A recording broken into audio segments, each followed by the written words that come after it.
माता के माननीय प्रधानमंत्री नरेंद्र मोदी जी के नेतृत्व में सेवा, सुशासन एवं गरीब कल्याण के 9 वर्ष पूर्ण होने स्थित हैं। आप सबके चहेते लोकप्रिय सांसद हमारे मित्र आदरणीय हरीश द्विवेदी जी, जिले के प्रभारी आदरणीय अशोक सिंह जी, जिला पंचायत के यशस्वी अध्यक्ष आदरणीय संजय चौधरी जी, हमारे छोटे भाई माननीय विधायक आदरणीय अजय सिंह जी, संयोजक आदरणीय दुष्यंत विक्रम सिंह जी, पूर्व जिलाध्यक्ष आदरणीय दयाशंकर मिश्रा जी, आदरणीय पवन कसौधन जी, आदरणीय नरेंद्र चंचल त्रिपाठी जी, आदरणीय राजेश पाल चौधरी जी, आदरणीय प्रमोद पांडे जी, आदरणीय अनिल दुबे जी, आदरणीय ब्रह्मदेव यादव जी, आदरणीय श्रीश पांडे जी, आदरणीय रघुनाथ सिंह जी, आदरणीय सत्येंद्र शुक्ला जी, आदरणीय चंद्रभान गुप्ता जी, आदरणीय वैभव पांडे जी, आदरणीय मगन शुक्ला जी, उपस्थित सभी भाइयों तथा बहनों, पत्रकार मित्रों, इतनी देर से आप लोग धूप में बैठे हैं। सबसे पहले इसके लिए आप सबका हृदय से आभार प्रकट करता हूं, अभिनंदन करता हूं। आदरणीय प्रधानमंत्री नरेंद्र मोदी जी के कार्यकाल के 9 वर्ष पूरे हो गए हैं। इन 9 वर्षों में देश और दुनिया के पैमाने पर भारत माता की छवि बहुत बदल चुकी है। दुनिया में माननीय प्रधानमंत्री नरेंद्र मोदी जी सर्वाधिक लोकप्रिय नेता के रूप में स्थापित हो चुके हैं और देश में गरीब कल्याण योजनाओं के माध्यम से गरीब आदमी के जीवन में, आम आदमी के जीवन में बहुत कुछ बदल चुका है। हर गरीब को पक्का मकान मिला है,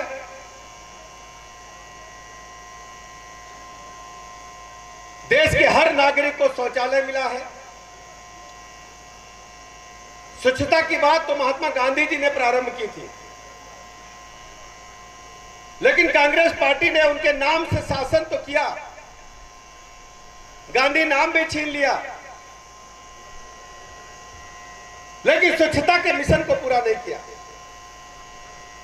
प्रधानमंत्री जी ने इस जरूरत को महसूस किया कि शाम के समय हमारी बहनें, माताएं जब सड़क के किनारे लोटा लेकर के, डब्बा लेकर के जाती है तो बहुत ही दुखद स्थिति होती है। माननीय प्रधानमंत्री जी ने हर एक नागरिक को शौचालय देकर के उनके मान सम्मान को और आगे बढ़ाने का काम किया है। बिजली के बारे में हम सब जानते हैं, बिजली केवल बड़े गांवों तक थी, गरीब के घर में बिजली नहीं पहुंच पाई थी। बड़े घरों में बिजली जलते गरीब देखते थे, लेकिन आज देश और प्रदेश के हर गांव में बिजली पहुंच गई है। आजादी के बाद कई योजनाएं बिजली के लिए आई, लेकिन बिजली नहीं पहुंच पाई। लेकिन 2017 से पहले इसी बिजली के बारे में आप जानते हैं, हमारे नाते रिश्तेदार भी आते तो पूछते थे कि बिजली दिन की है कि रात की। आज हम दावे के साथ कह सकते हैं 2017 के बाद से, जब से उत्तर प्रदेश में योगी जी की सरकार आई है, सभी जिलों को बराबर बिजली देने का काम उत्तर प्रदेश में किया जा रहा है। 2017 से पहले बिजली जाती थी इटावा को, मैनपुरी को, खान साहब के रामपुर को, लेकिन आज बिजली जिस ढंग में भी बराबर बिजली देने का काम हो रहा है। किसानों के बारे में कौन सोचता था?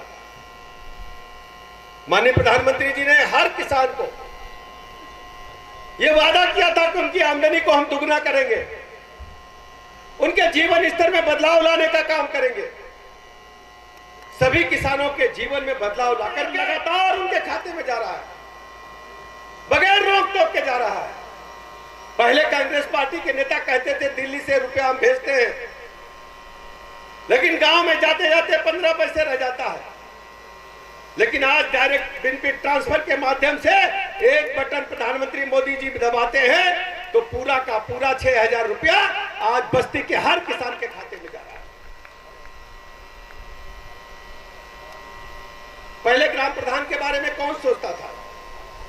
प्रधान का पूरा कार्यालय सेक्रेटरी के बस्ते में चलता था। प्रधान जी से कोई कागज पूछो, पता चला बस्ता सेक्रेटरी साहब लेके घूम रहे हैं। पूरे उत्तर प्रदेश के हर ग्राम पंचायत में जिला अधिकारी कार्यालय से बेहतर पंचायत भवन बनाकर ग्रामीणों की सरकार बनाकर के मजबूती देने का काम हमारी सरकार ने किया।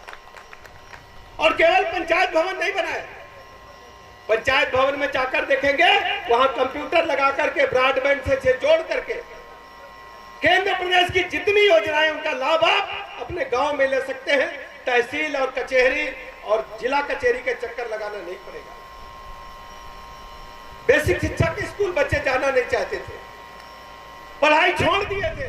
कई विद्यालयों में हमने अपनी आंखों से देखा है भूसा भरने का काम समाजवादी पार्टी के लोगों ने किया था, लेकिन हमारी सरकार ने कायाकल्प योजना के माध्यम से आज 90% से अधिक स्कूलों को कायाकल्प कर दिया है, जो प्राइवेट मॉन्टेसरी स्कूल से बढ़िया बनकर के तैयार हो गए। आज हमारे पास बच्चों की संख्या 1,90,00,000 से ऊपर है।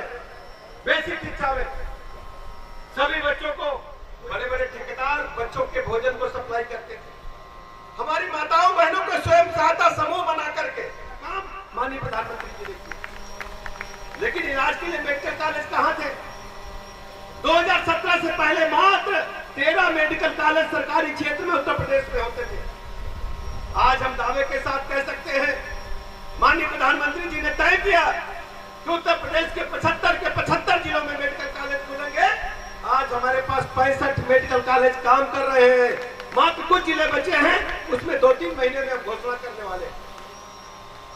मेडिकल कॉलेज के साथ साथ हर जिले में नर्सिंग कॉलेज और पैरा मेडिकल कॉलेज उनके साथ में खोले जाने की योजना बना दी गई है। उच्च कोटि की चिकित्सा व्यवस्था आपके गांव में, आपके शहर में मिले। लगातार इसके लिए सरकार काम कर रही है। पीने के पानी के लिए बड़े जतन करने पड़ते। हमारी माताएं बहनें सर पर घड़ा लेकर के, बाल्टी लेकर के कई किलोमीटर जाती थी पक्का पानी लेने के लिए, मीठा पानी लेने के लिए। प्रधानमंत्री जी ने दुनिया की सबसे बड़ी योजना लागू की, जल जीवन मिशन। स्वयं सहायता समूह बनाकर माताओं बहनों को सरकार ने किट प्रदान की है। यदि पानी शुद्ध नहीं आ रहा है तो बहनें उनकी जांच करके पानी की शुद्धता की जांच करके उच्च कोटि का शुद्ध पेयजल हर ग्रामीण नागरिक को उपलब्ध कराने का काम। स्थितियां बदल चुकी हैं। पानी, बिजली, सड़क, स्कूल, अस्पताल, आम जनजीवन को बेहतर बनाने का काम माननीय प्रधानमंत्री नरेंद्र मोदी जी ने किया। उत्तर प्रदेश के हालात आप अच्छी तरह जानते हैं। 2017 से पहले उत्तर प्रदेश में अपराधियों का प्रदेश कहा जाता था, गुंडों का प्रदेश कहा जाता था। हमारी बहु बेटियां स्कूल, डिग्री, कॉलेज पढ़ने नहीं जा सकती थी। शाम होते होते माता फोन करने लगती थी कि बिटिया जल्दी घर आ जाओ। लेकिन आज हम कह सकते हैं हमारी सरकार ने एंटी रोमियो स्क्वाड बनाकर 25,000 से अधिक मुकदमे दर्ज करके ऐसे गुंडों को जेल भेज करके उनके खिलाफ कड़ी कार्रवाई कर रही है। आज उत्तर प्रदेश में कोई ऑर्गेनाइज्ड क्रिमिनल सक्रिय नहीं है। इसी प्रदेश में दर्जनों गैंगस्टर माफिया होते थे। आज उत्तर प्रदेश में कोई भी सक्रिय माफिया गिरोह सक्रिय नहीं है। माफिया बदमाश या तो जेल में है या प्रदेश छोड़ करके चले गए। आपसी व्यवस्था के कारण जो घटनाएं हो रही हैं उनमें भी हमने कड़ी कार्रवाई की, किसी को छोड़ा नहीं है। इसलिए मैं आज आपसे कहने के लिए आया हूं, आज भारत और उत्तर प्रदेश बदल चुका है। हमारे मित्र हरीश द्विवेदी जी ने आप सबकी बड़ी चरणों की सेवा की है और मैं आपको इस बात का भरोसा दिलाने के लिए आया हूं। हरीश द्विवेदी जी लगातार बस्ती के एक एक व्यक्ति की चिंता करते हैं। जब भी लखनऊ मेरे पास आते हैं कुछ न कुछ काम बस्ती के लिए लेकर के आते हैं। हमारे माननीय विधायक जी अजय सिंह जी लगातार आपकी सेवा के लिए लगे रहते हैं। हमारे जिला पंचायत के अध्यक्ष संजय चौधरी जी लगातार बस्ती जनपद के डेवलपमेंट की चर्चा हमसे करते हैं। इसलिए मेरे मित्रों आपसे मैं कहने के लिए आया हूं, ये लड़ाई डेवलपमेंट बनाम उन दोनों की जो सत्ता के भूखे। आज आपसे कोई पूछे कि भारतीय जनता पार्टी का अगला अध्यक्ष कौन होगा, कोई नहीं बता सकता। कितना बड़ा भी ज्योतिषी होगा, कितना बड़ा भी राजनीतिक जानकार तैयार होगा नहीं बता पाएगा। लेकिन समाजवादी पार्टी का अगला अध्यक्ष कौन होगा, हर गांव का बच्चा बताने का काम करेगा कि अखिलेश यादव का जो बेटा बड़ा हो रहा है, अखिलेश यादव जी जब बुजुर्ग होंगे तो यही पार्टी का राष्ट्रीय अध्यक्ष होगा। कांग्रेस पार्टी का नेता कौन होगा, सब लोग बता देंगे राहुल गांधी की शादी हो जाएगी तो उनसे जो पुत्र पुत्री वो चलाने का काम करेगा।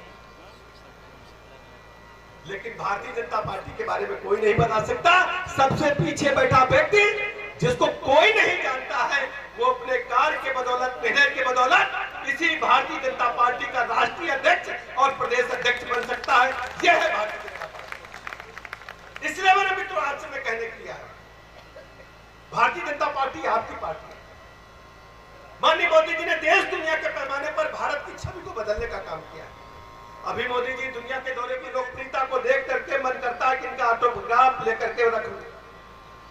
यह है बदलते हुए ताकत की तस्वीर, बदलते हुए भारत की तस्वीर। ये मोदी जी का सम्मान केवल नहीं है, ये भारत के 140 करोड़ लोगों का सम्मान है, बस्ती के एक एक व्यक्ति का सम्मान है। इससे पहले भारत में क्या होता था, आतंकवादी आते थे, मार के चले जाते थे। कांग्रेस पार्टी के प्रधानमंत्री नेता बोलते थे आखिरी चेतावनी है। लेकिन जब पुलवामा में हमला हुआ तो प्रधानमंत्री जी ने चेतावनी नहीं दी। पाकिस्तान को उसके घर में घुस करके हमारी मिलिट्री ने मारने का काम किया। 400 आतंकवादियों के अड्डों को समाप्त किया, और केवल अड्डों को नहीं समाप्त किया, हमारा एक फाइटर प्लेन तो पाकिस्तान की सीमा में घुस गया था। आपको याद होगा वो प्लेन वहां पर गिर गया था। पायलट का क्या नाम था, क्या नाम था, याद है आपको? अभिनंदन, लंबी मूंछ वाले। अब जब पायलट साहब गिर गए तो लोग कहे हम ये गए, अब नहीं वापस आएंगे। लेकिन माननीय प्रधानमंत्री नरेंद्र मोदी जी ने कहा था कि 56 इंच सीने वाले प्रधानमंत्री जी ने कहा था अभिनंदन सकुशल वापस चाहिए। दूसरे दिन हम लोगों ने देखा कि अभिनंदन नया कोट पैंट पहन करके बॉर्डर से सकुशल वापस आ रहे हैं। यह है भारत की ताकत। भारत की ताकत तो दुनिया ने देखा।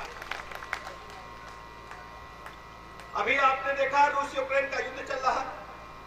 हजारों बच्चे पढ़ने डॉक्टरी के लिए जाते हैं यूक्रेन में।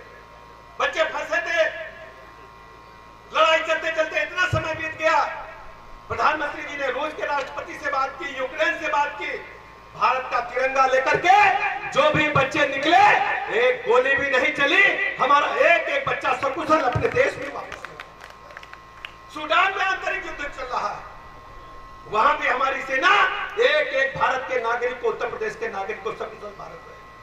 यह है बदलता हुआ भारत, बदलते हुए भारत की तस्वीर। इसलिए मेरे मित्रों आपसे मैं कहने के लिए आया हूं कि सब लोग इकट्ठा हो जाओ, एक एक व्यक्ति जाति धर्म संप्रदाय से ऊपर उठकर इकट्ठा हो जाए और हमारे साथी हरीश द्विवेदी जी का कमल थाम ले, मोदी जी के कमल को थाम ले। आप पूछेंगे क्यों? भारत पर जब, इसलिए मैंने बस्ती के मित्रों में कहने के लिए आया हूं, सबको एक तरफा इकट्ठा हो जाना चाहिए। जाति धर्म संप्रदाय को छोड़ करके कमल के झंडे को लेकर के माननीय मोदी जी के लिए खड़े हो जाना चाहिए। 2024 के लोकसभा चुनाव के बाद मोदी जी के गले में जब फूलों की माला पड़े तो बस्ती का एक कमल उसमें जरूर होना चाहिए। ये मैं आह्वान आपके लिए, मैं आपको इस बात का भरोसा दिलाता हूं। वोट आप हरीश द्विवेदी जी को दोगे, लेकिन ब्रजेश पाठक चरणों की सेवा लगातार आपकी करेगा। कभी भी अपने आप को अकेला मत समझना। लखनऊ में मैं बैठ करके बस्ती के लोगों की चरणों की सेवा करने का काम, इन्हीं लफ्जों के साथ आप सबका आभार प्रकट करता हूं और भरोसा। बड़े आनंद का क्षण है माननीय मुख्यमंत्री के द्वारा आप सभी लाभार्थी अपना प्राप्त कर रहे हैं। ऐसे ही निकल जाइए इधर से, शीघ्रता करेंगे।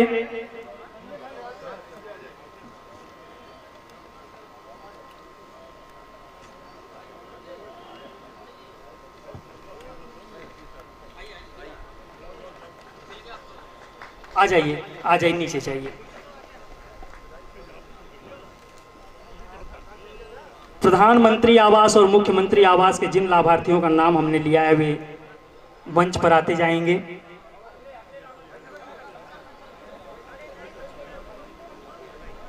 जी, प्रधानमंत्री आवास के लिए राम नरेश मधवापुर प्रथम, राम सजीवन मधवापुर प्रथम, संतोष मधवापुर प्रथम, गंगा सागर बेलहसा और सुनीता बेलहसा, ये 5 नाम हैं। मंच पर आ जाए। पुनः पेंशन के लाभार्थी जो हैं